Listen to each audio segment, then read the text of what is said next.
Olá, terceiro ano, tudo bem com vocês?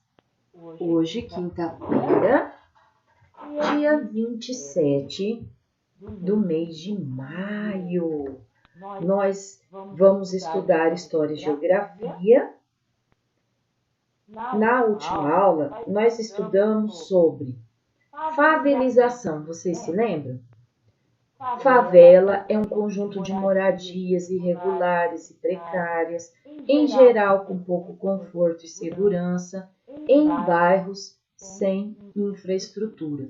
Então, eles não têm acesso, essas famílias não têm acesso à água encanada, à coleta de esgoto, a transporte, a escolas e também posto de saúde e segurança, né? Por que eles foram morar na cidade? Eles foram praticamente obrigados a sair do campo, porque lá eles não tinham mais condições financeiras para continuar, né? E eles foram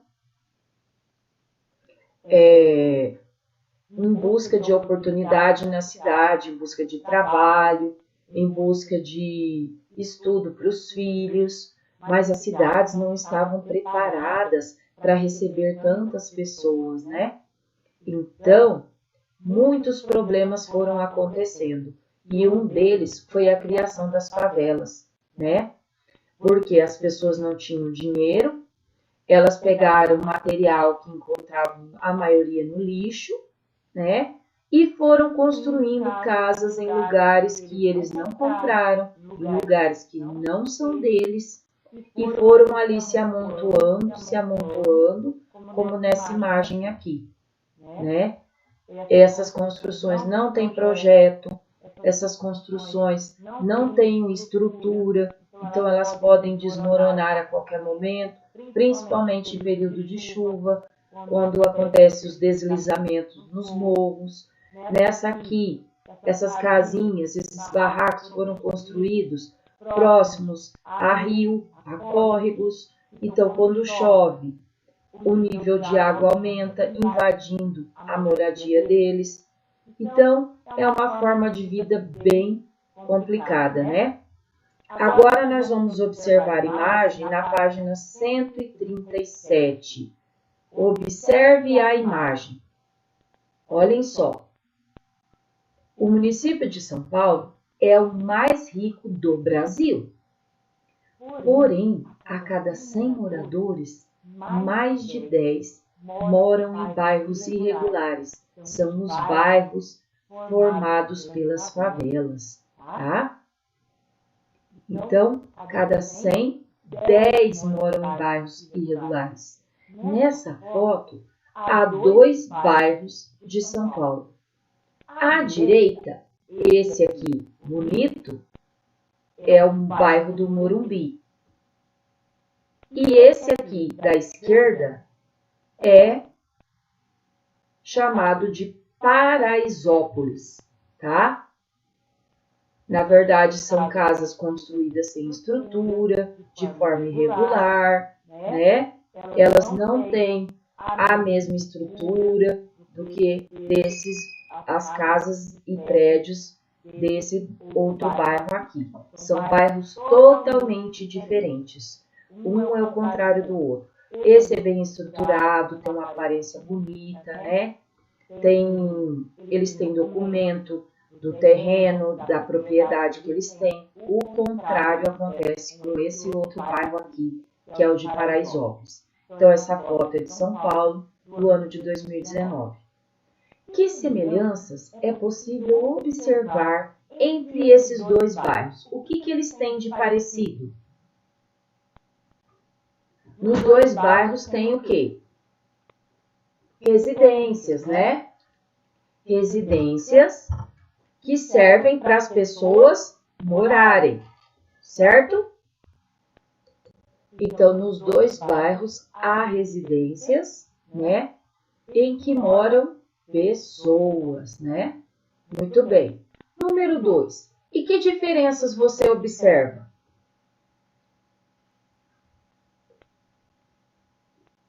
No bairro do Morumbi, o que nós vemos? Piscinas, o que mais? área verde, o que mais? Essas moradias aqui do bairro do Morumbi são mais espaçosas? Tudo indica que sim, né? E do bairro de Paraisópolis? São moradias pequenas ou grandes? Pequenas, sem acabamento. Uma casa é quase que emendada na outra, então há pouco espaço entre elas. Não há área verde e nem lazer, né? Então, no bairro do Morumbi, há moradias espaçosas, com quadra esportiva, piscinas e área verde. No bairro de Paraisópolis, as moradias são pequenas, sem acabamento e há pouco espaço entre as casas. Não há área verde e nem de lazer, certo? Em qual desses dois bairros aconteceu a favelização? A construção de favela? No bairro do Morumbi ou no bairro de Paraisópolis? No bairro de Paraisópolis. Muito bem. Na imagem, é possível identificar um elemento que separa os dois espaços. Qual é esse elemento? O que separa um bairro do outro bairro? O muro, né? É o muro. O elemento que separa os dois espaços é o muro. Ok? Virando a página agora, de volta para casa. Outro tipo de migração. Então, nós estudamos que o êxodo rural foi a saída de uma grande quantidade de pessoas do campo, das fazendas, dos sítios, das chácaras, e eles foram buscar uma condição melhor de vida na cidade, certo? Nós vimos que alguns dos motivos foi a seca, a infertilidade do solo, as tecnologias que chegaram no campo e eles não tinham condições de acompanhar, né?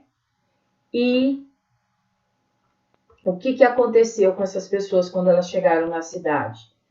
Elas se depararam com o desemprego, né?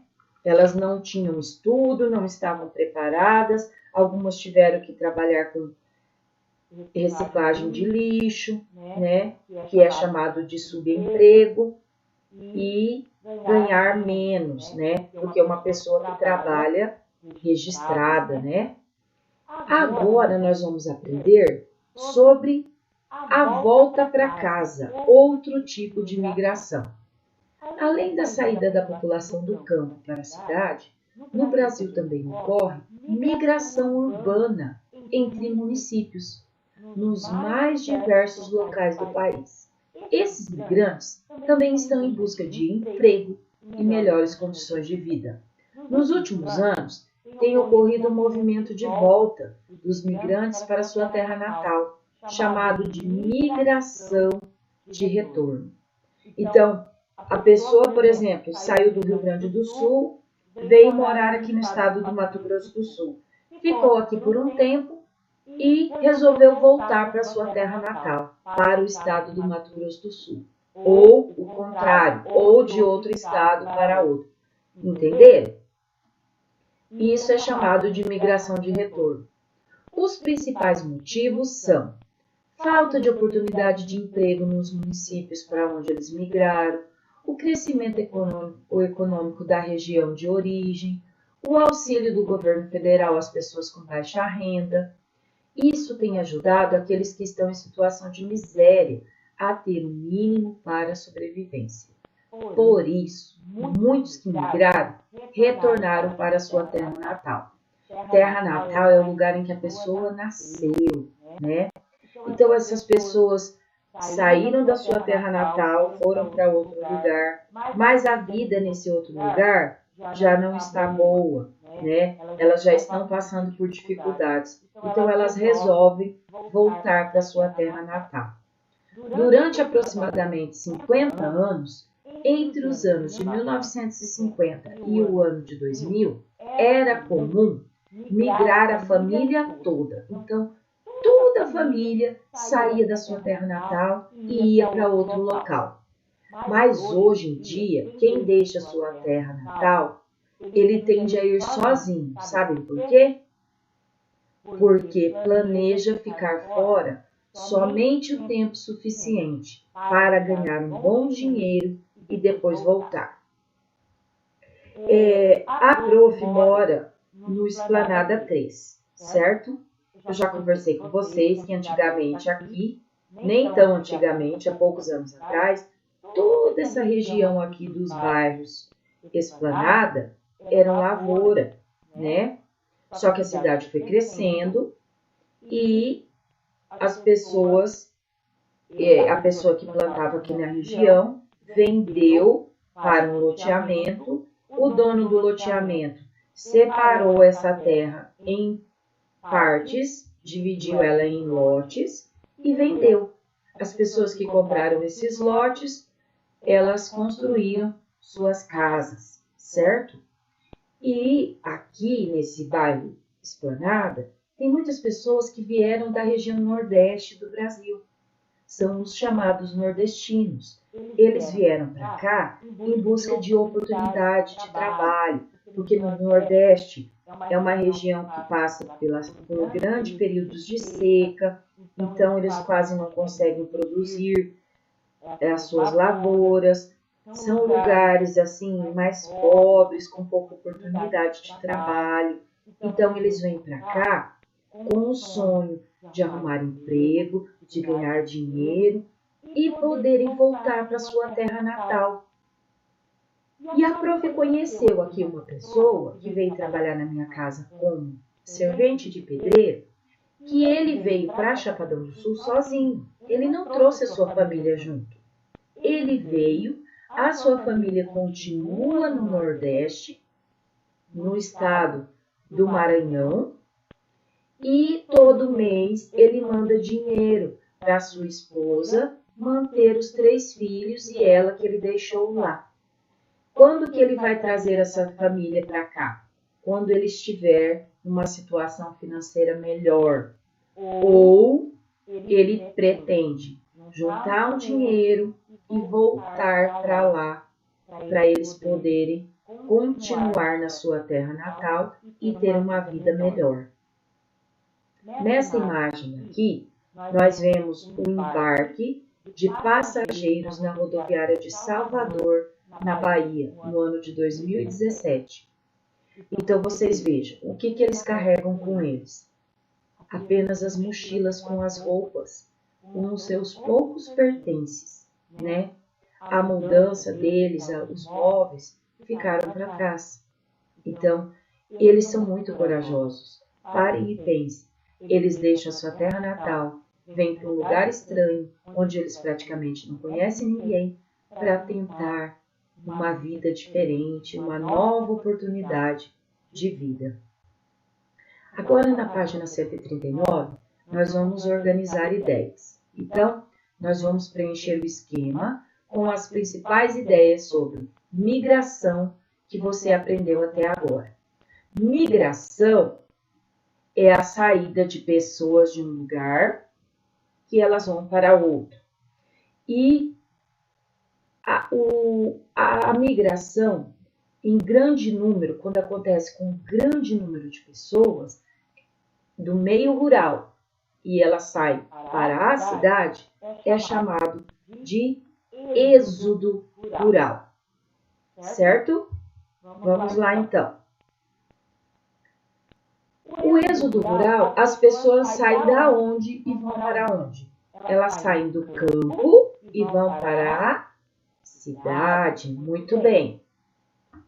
As causas da migração: infertilidade do solo, falta de emprego, disputa de terras, busca de melhores condições de vida.